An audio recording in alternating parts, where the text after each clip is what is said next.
Hi guys, how you doing? Happy Friday. Welcome to the Newcastle training ground. We have just heard from Eddie Howe this morning. I heard ahead of tomorrow's visit of Arsenal to St James's Park, fresh from that really impressive 2-0 win against Chelsea in midweek. Look, it was exactly what was needed, wasn't it?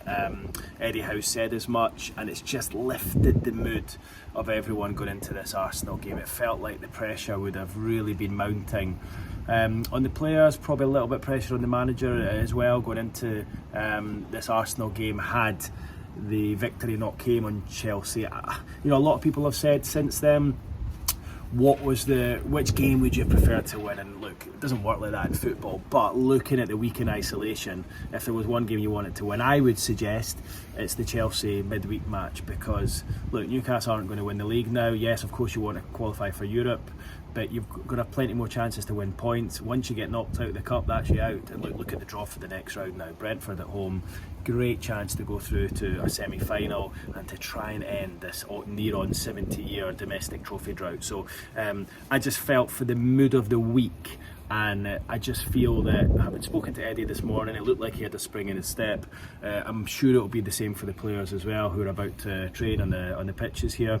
I just feel that it was needed, and I think they will bounce into the match against Arsenal tomorrow. And look, you wouldn't bet against Newcastle picking up points in that game given the injury situation at Arsenal. The atmosphere will be red hot, and everyone's just got a little bit more of a smile on their faces after the Chelsea win in midweek. And I think I said in my video during the week I thought Newcastle would win. I was telling anyone who was willing to listen that they would win. In fact, so much so I put a little double on Newcastle to beat Chelsea and Aberdeen to beat Rangers at 6-1, which was rather nice. But anyway, enough about that. Let's get on to today. And what I wanted to talk about was team selection. Most of the questions posed to Eddie Howe at his press conference this morning were regarding team selection. That's because the likes of Sean Longstaff, Lloyd Kelly, Joe Willock all came into the team on Wednesday night and did well. And you would suggest that Eddie Howe now has a headache.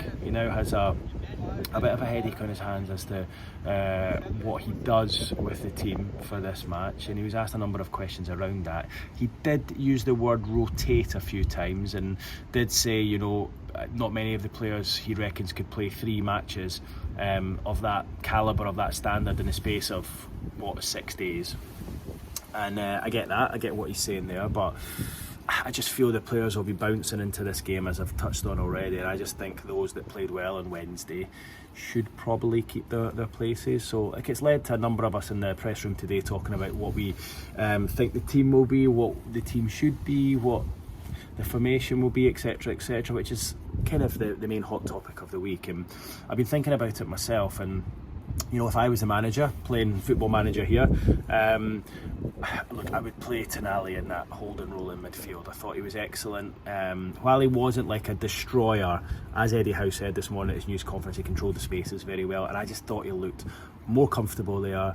It allowed him to lead, it just gave him more responsibility. I just felt, I'm not saying he looks lost in one of the more forward going areas, but I just felt he looked more comfortable in that position, and it gave the other players a platform to play. So I would play him in there. I know that's controversial because that's the position Bruno Guimaraes plays, but I just thought Bruno, when he came on the left of the 3, did a decent job, and I think playing Tonali there would have given him the freedom to go forward. So I would bring Bruno back in on the left of the 3, and I would play Sean Longstaff because there's this terrific record going round. Can't remember the exact percentage, but the vast majority of Newcastle matches he starts, they win, and I just think it's really important to have that balance in midfield. He's clearly a worker, Sean, and he allows the likes of Tonali and Bruno or Joe Linton or whoever's in there to flourish. And for me, I would just have him in there. I know Joe Willock did very well the other night, but I think he'd be a great impact sub to come on for the last half an hour against his old team.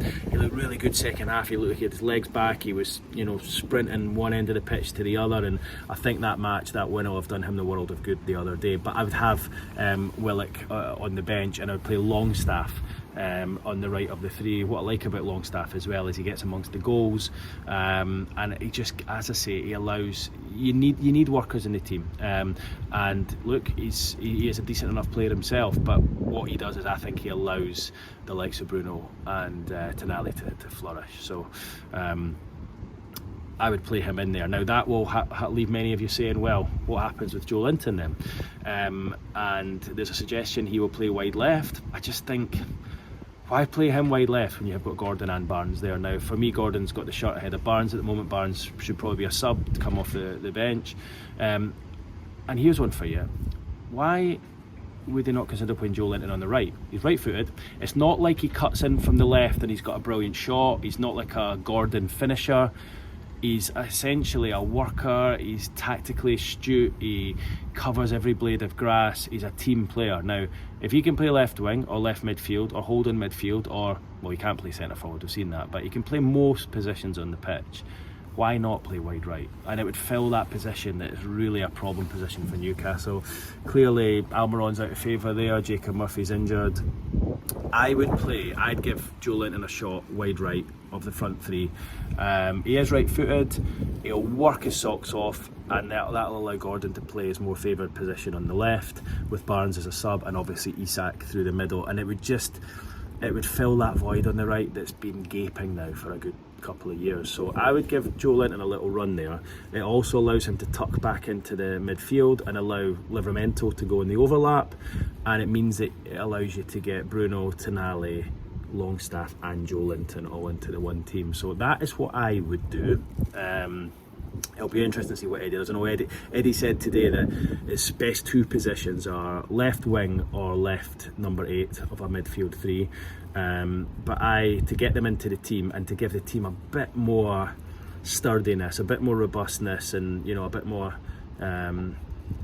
grit in there, I would play Joe Linton one in the front three. And I think you guys have been talking about it now, and I think you all agree that the team probably looks a bit more balanced with Joe Linton as one of the front three. But obviously that means you need to drop one of the forwards, and the most obvious one to drop would be the right winger, due to the fact that we perhaps feel that Murphy and Almiron aren't quite at it at the moment, and obviously aren't at the same standard as Gordon on the left. So that's what I would do in the forward going areas. And with regards to the defence, I thought Kelly was excellent the other night. Lloyd Kelly, really athletic, quick, couple of brilliant blocks in that first half. He looks a good player. Eddie says today he thinks he's going to be a really good signing moving forward. I know he's played largely at left back so far, but I thought he looked more comfortable at left centre back. And while Dan Burns done well there, and I think he will do well in the future, I just think maybe give Kelly a run now alongside Fabian Schär. And I just think he deserves it after his performance the other night. It wouldn't be dropping Dan Burn, because Dan Burn, he's still got a lot to offer, huge part of the squad, and he's still an option in a number of positions. But I think I would play Kelly. I know it would probably be a hard one on Dan, but I think Kelly, I just think with his pace, covering, down that left hand side, if Saka's playing for Arsenal, with Hall at left back and Kelly's cover, I just think that's the sort of defensive cover you need for someone like Saka. So I would allow Kelly to keep his place after the other night. He wouldn't be dropping Dan Burn, he's not done too much wrong, but I just think for a game like this, I would play Kelly. But obviously there is the thought that Arsenal's so good at set pieces, they scored so many from set pieces. Dan Burn would obviously be an obvious contender to play due to his physical presence at set pieces, and I could understand why Burn would play, but I think for this game I would give Kelly a shot, unless he decides to leave out Hall and play Kelly up against Saka at left back and Burn at centre back, because that's probably a bit more defensive. But that would be a bit unfair, I have to say, on Hall, who I think's done really well. He's looking better week on week. He's so fast, and I think he's going to come on and be a really good player. If you'd asked me that this time last year, I wouldn't have given you the same answer, but he's really come on leaps and bounds in the last few months, and he's one of the main pluses out of Newcastle's sort of patchy start to the season, shall we say. So those are the main dilemmas for the manager, but that's what I would do. I think I would play Kelly centre back, Hall left back for the pace up against Saka, and then I would actually give Joe Linton a run right wing with Isak through the middle and Gordon on the left, and then that gives you Barnes, Almiron, options off the bench to come on still in the forward areas. So that's my thinking. I'm actually surprised that no one really has thought about putting Joe Linton in there before.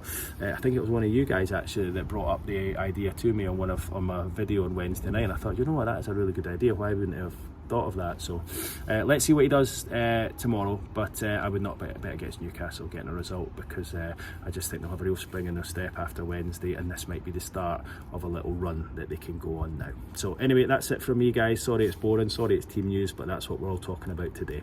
Alright guys, speak to you in the next video. Take care, bye bye.